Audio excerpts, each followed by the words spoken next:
ఏడడుగుల బంధం పార్ట్ 108 రచన మీనా కుమారి గారు. మొత్తానికి మన కుటుంబం ఒకటయింది అంటూ ఆనందంగా నవ్వేశారు వసుంధరాదేవి గారు. అప్పటి వరకు ఆమె ముఖంలో ఏదో వెలితి కనబడకుండా కనిపిస్తూ ఉండేది. ఇప్పుడు ప్రశాంతంగా చిరునవ్వు నవ్వుతుంటే అత్తగారి ముఖం వైపు చూసి నవ్వుకుంది ధరణి. ఏది ఏమైనా మా అన్నయ్య అదృష్టవంతులు. వదిన గారి లాంటి వారు దొరికారు. కానీ రేపు శ్రావణి డాక్టర్గా ఎంతమందిని చంపేస్తుందో తెలియడం లేదన్నయ్య అన్నారు కృష్ణవర్మ. రవివర్మ వైపు చూసి నవ్వుతూ, నేనేం చేశాను నిన్ను అన్నది శ్రావణి అక్కడ అందరూ ఉన్న సంగతి మర్చిపోయి. వీడియో చూసే ముందు ప్లీజ్ అండి వీడియోకి తప్పకుండా లైక్ చేయండి ప్లీజ్. వ్యూస్ వస్తున్నాయి కానీ లైక్స్ అయితే ఎవరు చేయట్లేదు, ప్లీజ్ చేయండి. ప్రేమలో పడితే అంతేలే, ఏమీ తెలీదు. ప్రేమ ముదిరిపోయే కొలది ఎంతమందిలో ఉన్నా తెలీదు అలా మొదలైందో లేదో అని చిన్న టెస్ట్ చేశాను అంటూ శ్రావణి చెవిలో చెప్పి నవ్వాడు కృష్ణవర్మ. వీళ్ళిద్దరి అల్లరి ఎక్కువైపోయింది మామయ్య గారు, ముందు పెళ్లి చేసేయండి వీళ్ళకి అన్నాడు రవివర్మ శ్రీనివాసరావు గారి వైపు చూస్తూ. చదువు అవ్వాలి కదా శ్రావణికి అన్నారు శ్రీనివాసరావు గారు. అప్పటిదాకా ఎదురు చూడడం కష్టమన్నారు వసుంధరాదేవి గారు నవ్వుతూ. అంబిక గారు నవ్వుతూ, అల్లరి పిల్ల శ్రావణి వాళ్ళ ఇంటికి ముందు పెళ్లి సంబంధానికి వెళ్ళినప్పుడు మా మనసులు ముందుగా గెలుచుకుంది తన మాటలతోనే అంటూ నవ్వేశారు. విశ్వనాథ్ గారు మాట్లాడుతూ, ధరణి లాయర్, శ్రావణి డాక్టర్ అవుతుంది. మరి నా కోడలు గీతిక కూడా మానసిక శాస్త్రం చదువుతుంది. గీతికతో మానసిక వైద్య శాస్త్రం చదివించి డాక్టర్ని చేయాలట చెప్పాడు దేవానాథ్ అని నవ్వారు విశ్వనాథ్ గారు. అందరూ సంతోషించారు ఆ మాటకు. పరిపక్వత లేని మనస్తత్వంతో ఉన్న గీతికకు చక్కటి భర్త లభించడంతో ఆమెకు విద్య చెప్పిస్తూ ఒక మంచి మార్గంలోకి నడిపిస్తున్నాడు. ఆ విషయానికి అందరూ దేవానాథ్ని మెచ్చుకున్నారు. కథ సుఖాంతమైపోయింది. భోజన ఏర్పాట్లు చేయించారు వసుంధరాదేవి గారు. అందరూ భోజనాలు చేసి ఎవరికి వారు ఆనందమైన మనసులతో వెళ్ళిపోయారు. అందరూ వెళ్ళిపోయిన తర్వాత వసుంధరాదేవి గారు రాకింగ్ చైర్లో కూర్చొని ధరణి అంటూ పిలిచారు. ఏంటత్తయ్య గారు అంటూ వచ్చింది. నిజంగా నీ తెలివితేటలకు నేను మెచ్చుకుంటున్నాను ధరణి. ఎన్నో రకాలుగా ఆలోచించి అతి భయంకరంగా ఒక నాగపాములా చుట్టుకున్న ఈ కేసుని కేవలం తాడులా చేసి నీ తెలివితేటలన్నీ నేను మెచ్చుకుంటున్నాను. కుటుంబమంతా ఆనందంగా ఉండేలాగా చేశావు. పైగా అందరి మన్ననలు పొందావు. కుటుంబ గౌరవాన్ని కాపాడావు. తొందరపాటు మనస్తత్వంతో, కోపంతో, క్షణికావేశంతో ఎన్నో తప్పులు చేసే ఈనాటి సమాజంలో నీవు ఉన్నతమైన ఆలోచనల విధానం నాకు చాలా నచ్చింది. నిజానికి నువ్వు లాయర్గా పేరు తెచ్చుకోవడానికి ఈ కేసును కోర్టు ద్వారా డీల్ చేయవచ్చు. కానీ ముందు నీ కుటుంబానికి నువ్వు ఇచ్చిన విలువ చాలా గొప్పది. అందుకు నా మనస్ఫూర్తిగా నీకు ఇది కానుకగా ఇస్తున్నాను అంటూ ఆమె మెడలో ఉన్న గొలుసు తీసి ధరణికి ఇస్తూ ఆ గొలుసు యొక్క విషయాన్ని చెప్పారు. ఇది డైమండ్. మా నాన్నగారు ప్రేమతో నాకు బహుకరించారు. అప్పుడు నాకు 8 సంవత్సరాలు. దీని విలువ ఎంతో తెలుసా ధరణి? అక్షరాల 50 లక్షలు. ఎప్పుడు నా మెడలో ఉంటుంది. చూడడానికి పెద్ద వెలుగులు లేని రాయిలా కనిపిస్తుంది, కానీ అత్యంత విలువైన వజ్రం అంటూ అప్పటి వరకు తన మెడలో ఉన్న ఆ చైన్ ధరణి మెడలో వేసింది వసుంధరాదేవి గారు. నిజానికి నేను చనిపోయే వరకు ఇది నాతోనే ఉండాలి అనుకున్నాను. ఈనాడు నా చిన్నతనాన్ని గుర్తు చేశావు. నీ తెలివితేటలతో నేను అంతే తెలివిగా ఉండేదాన్ని. ఎవరు అర్థం చేసుకొని వసుంధరాదేవి గారి మనస్తత్వాన్ని అందరికీ అర్థమయ్యేలా చేశావు. ఎవరి తప్పు వారికి తెలిసేలా చేశావు. ముఖ్యంగా గారాబంగా మొండి గోపాలునిలా ప్రవర్తించే నీ భర్తను సరైన మార్గానికి తీసుకొచ్చావని పొగుడుతూ ఉన్నారు వసుంధరాదేవి గారు. అమ్మ పొగడ్తలు ఆపుతావా? ఇంకా పైకి వస్తావా ధరణి అని పిలిచారు రవివర్మ మెట్లపై నుంచొని. మొహం అలిగినట్లు పెట్టుకొని, వెళ్ళు ధరణి, వీడు మారడు. ఎప్పుడూ కూడా వెంటనే ఒక కొడుకో కూతురో పుట్టాలి. అప్పుడుంటుంది మన రవివర్మ పని అని నవ్వుతున్న వసుంధరాదేవి గారి మాటలకు ఆనందంగా నవ్వేశారు. రాజశేఖర నిలయంలో ధరణి గురించి గొప్పగా చెప్పుకుంటూ ఉన్నారు. ఆనంద్ మాట్లాడుతూ, నిజంగా అన్నయ్య, ఆడపిల్లలు అత్తగారింటికి వెళ్ళినప్పుడు భర్త బట్టి ఆ ఇంటి బట్టి వారి గొప్పతనాలు అందరికీ తెలిసే వీలుంటుంది. ధరణి ఎంత గొప్పదైనా కూడా రవివర్మ గారు ఆమెను ప్రాక్టీస్‌కి పంపడం గొప్పతనం. ముఖ్యంగా వాళ్ళ అత్తగారు ధరణి మనస్తత్వాన్ని అర్థం చేసుకొని కోరి మరీ ఆ ఇంటి కోడలిగా అవకాశం ఇచ్చారు. అటువంటి ఉన్నతమైన కుటుంబం మనకు దొరకడం మన అదృష్టం. ఇక గీతిక చదివే చదువు గురించి చెప్పేసరికి సుప్రజ, ఆనంద్ గారు మురిసిపోయారు. బిడ్డను కన్నా తల్లిదండ్రులుగా ఇప్పుడే ఎంతో ఆనందపడడం నేర్చుకుంటున్నారు. తల్లి పేగు మళ్ళీ కదిలింది కదా సుప్రజకు. ఆ విలువ కళ్ళ ముందు నిలువెత్తుగా ఉన్నది. గీతిక రూపంలో కడుపులో అణువుగా ఉన్న ప్రేమతో కదులుతూ ఉన్నది. అందుకే రెండు రకాలుగా ప్రేమను పొందుతూ ఉన్నారు ఆనంద్ గారి దంపతులు.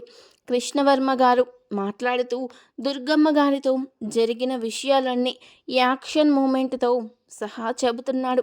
ఏదో ఫైట్ సీన్ ఉంటుంది అనుకున్నానమ్మమ్మ, కానీ లేదు. వదిన గారి వాక్యాచురంతో మొత్తాన్ని చక్కబెట్టేశారు అంటూ పకపక నవ్వేశాడు కృష్ణవర్మ. కాసేపు మాట్లాడు పడ్డాక ఇక నేను రాత్రి బయలుదేరి గూడెం ప్రాంతానికి వెళ్ళాలి. అక్కడ శశిభూషణ్ గారు నాకు ఫోన్ చేశారు. వారి అబ్బాయి మధుభూషణ్ పరిస్థితి ఏమీ బాగోలేదు. నేను కొన్ని ఇంజెక్షన్స్ కాంపౌండర్కి చెప్పి చేయమన్నాను. తర్వాత వెంటనే వెళ్ళగానే ట్రీట్మెంట్ మొదలు పెట్టాలి అతనికి అంటున్న కృష్ణవర్మ గారి వైపు చూసి, నువ్వు నిజంగా భగవంతుడివా ఏమిటి? తప్పులు చేసిన వారిని కూడా కాపాడతారు అన్నది శ్రావణి కోపంగా. తప్పులు ఎవరూ కావాలని చెయ్యరు శ్రావణి. వారు పెరిగిన వాతావరణం, వారిని పెంచిన తల్లిదండ్రులను బట్టి వస్తాయి ఆ గుణాలు.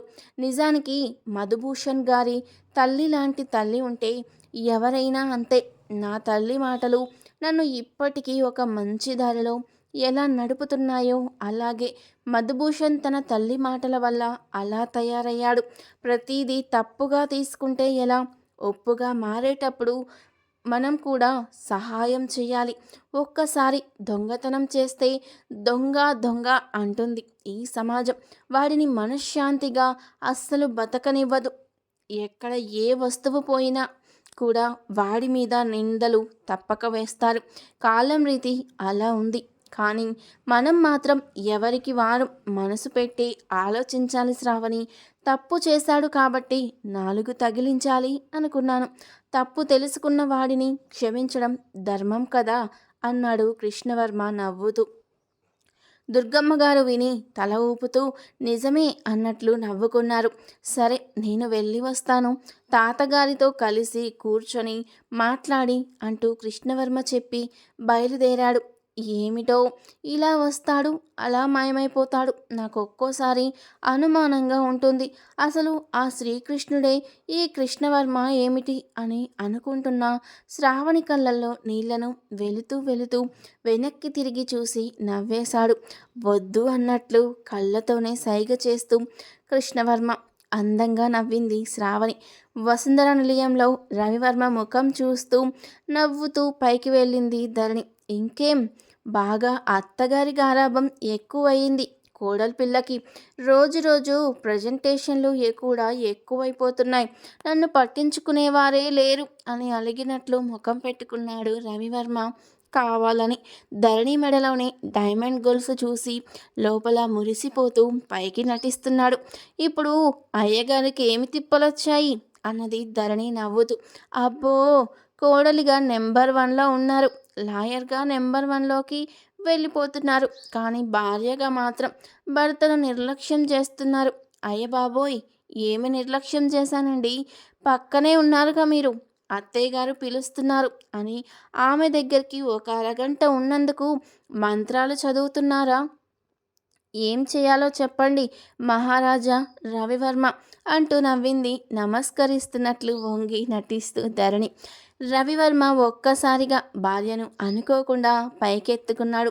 అబ్బో దించండి, అమ్మో నా కడుపులో బిడ్డకు ఏదైనా ఇబ్బంది అంటూ అరిచింది ధరణి. విషయం గుర్తుకొచ్చి జాగ్రత్తగా కిందకు దించాడు రవివర్మ. సారీ ధరణి, హుషారులో మర్చిపోయాను అన్నాడు రవివర్మ ముఖం ఒకలా పెట్టుకొని. మరి ఏమీ పర్వాలేదు. ఆ మాత్రం ఏమీ కాదు. మీ ఆత్రాలు గోత్రాల వేషాలు కడుపులో ఉన్నవారు కూడా తెలుసుకుంటారు. అయినా మిస్టర్ రవివర్మ భార్య ఎంతసేపు నీ పక్కనుండాలి అనుకుంటారు? ఒక ఇంటి ఇల్లాలిగా ఎన్ని బాధ్యతలుంటాయి. ఇంటిని సంరక్షించాలి, ఇంట్లో పెద్దవాళ్ళని చూసుకోవాలి, పూజా కార్యక్రమాలు చూడాలి అని నవ్వుతూ అంటున్న ధరణి మాటలకు అడ్డు వస్తూ ఎక్కడెక్కడ కేసులన్నీ సాల్వ్ చేయాలి లాయర్గా, కానీ మొగుడిని మాత్రం పట్టించుకోవు అన్నాడు మళ్ళీ మూతి ముడుచుకొని రవివర్మ. ఏమైందో చెప్పండి సార్, ఇందాక నేను భోజనం సరిగ్గా చేయలేదు అన్నాడు రవివర్మ.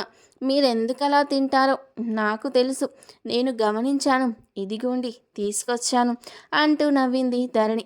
లోతుగా ఉన్న వెండి గిన్నెలో అన్నం కలుపుకొని తెచ్చింది ధరణి. నాకేం వద్దు అన్నాడు రవివర్మ. వద్దు అంటే ఊరుకుంటానా అమ్మ, అల్లరి మొగుడు అంటూ రవివర్మ చెవి మెలిపెట్టింది చిన్నగా ధరణి.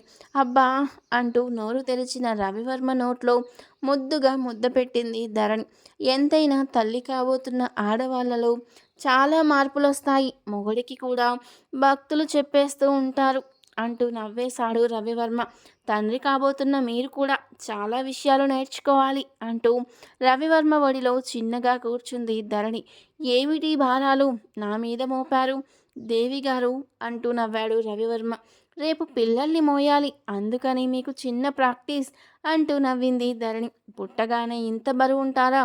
ఎంత బరువు ఉంటే నేను మోయలేను సుమా అన్నాడు నవ్వుతూ రవివర్మ. అవును పాపం, పుట్టగానే ఇంత బరువు ఉండి వచ్చి మీ ఒడిలో పడుకుంటారిలా. ఏమైంది మీకు, తెగ అల్లరి చేస్తున్నారు అంటూ రవివర్మ బుగ్గ పట్టుకొని లాగుతూ నవ్వింది ధరణి. మీ అబ్బాయిలతో మామూలుగా పడలేం బాబు, మీకు ప్రత్యేకంగా చూడాలి. ఎప్పటికప్పుడు ఆ విషయంలో జాగ్రత్తగా ఉండాలి, లేకుంటే మా పని అయిపోతుంది. ఏదైనా ఒక సందర్భం జరిగితే అందులో మీకు పాయింట్స్ తగ్గితే మమ్మల్ని అల్లాడిస్తారు. అమ్మో మగమహారాజులు అంటూ నవ్వుతూ రవివర్మ ముఖం వైపు చూస్తూ ఉంది ధరణి. నీకు ఇన్ని తెలివితేటలు ఎలా వచ్చాయి అన్నాడు బొంగమూతి పెట్టుకొని రవివర్మ. ధరణి నవ్వుతూ, నీకోసం ఒక అందగాడు రాజకుమారుడు పుట్టి వెయిట్ చేస్తున్నాడు. నువ్వు కాస్త తెలివిగా పెరగాలి ధరణి. ఆ రాజుగారికి మంత్రిలా వ్యవహరించాలి, ఆ రాజ్యాన్ని కాపాడుకోవాలి, ఆ ఇంటి రాజమాతను పూజించాలి అని భగవంతుడు నాకు ఇన్ని తెలివితేటలు ప్రసాదించాడు. అందుకే అందరూ ఈర్ష్యపడతారు అని ఒంటికి కాస్త నల్ల రంగు పులిమాడు అని నవ్వుతూ ఉన్న ధరణి వైపు చూసి, ఏ పిల్ల నా భార్య రంగు కానీ విమర్శించావంటే ఇంకేం లేదు అంటూ ధరణి బుగ్గలు పట్టుకొని ముద్దాడుతూ అల్లరి చేస్తున్నాడు రవివర్మ. తర్వాత ఏం జరిగింది అనేది నెక్స్ట్ పార్ట్లో తెలుసుకుందాం. వీడియో నచ్చితే తప్పకుండా లైక్ చేసి సబ్స్క్రైబ్ చేసుకోండి. Thank you for watching.